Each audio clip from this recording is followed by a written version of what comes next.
Magandang araw mga idol! Summer na at ramdam na talaga ang napakainit na panahon. Pero hindi rason yan para hindi tayo magluto ng tradisyonal na lugaw, lalo na at pag medyo masama ang ating pakiramdam. At dahil may ubo kami pareho ni Lorraine, pagkagising ko ay nagsalang agad ako ng panlugaw at habang pinapakuluan ko siya ay naghanda naman ako ng mga sangkap. Namitas po muna ako ng ilang dahon ng lemon balm.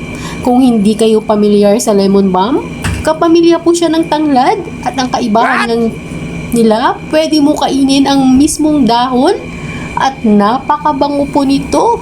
At syempre pumitas din ako ng dahon ng sibuyas.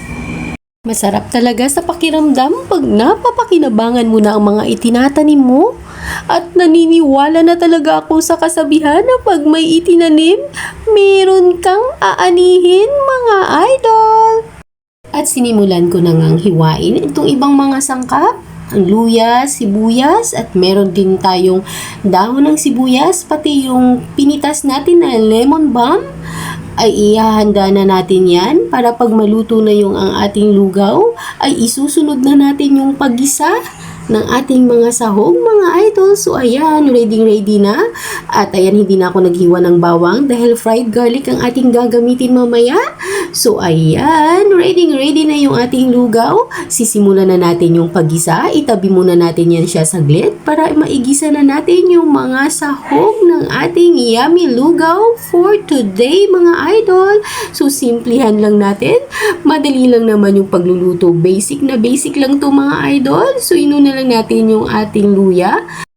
Malalaki po yung hiwa ng ating luya kasi si Lorraine ay ayaw niya na nakahalo yung luya sa kanyang lugaw mga idol. So mamaya tatanggalin natin yan pag naglagay na tayo sa kanyang bowl.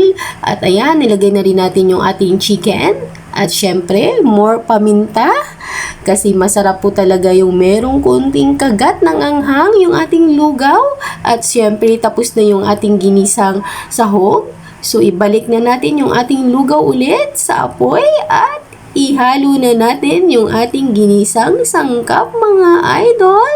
So maya-maya lang ay pwede na natin tong lantakan ang ating napakasarap na lugaw. Comfort food talaga to namin mga idol. Pag masama yung pakiramdam, lugaw talaga yung hinahanap ng aming katawan. At siguro, ito na rin ang aming kinalakihan.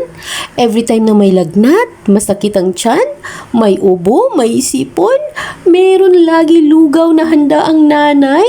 Pero medyo in-improve lang natin ng konti dahil dati wala nang gisa-gisa, plain lugaw lang. At lalagyan lang yan ng asin ay okay na. At syempre pa, pag may lugaw, kailangan daw may itlog. So ayan, naglaga rin ako ng itlog para sa mas masarap at mas dagdag sa sustansya na lugaw. Syempre pa, dahil magaan to sa tiyan, kaya bonggahan na natin ang sangkap mga idol. So ayan, ready na yung ating lugaw. Maraming salamat sa pagsama. At syempre, hindi ko malilimutan, sa'yo ang unang subo ko mga idol. Maraming salamat sa pagsama at hanggang sa muli. God bless everyone!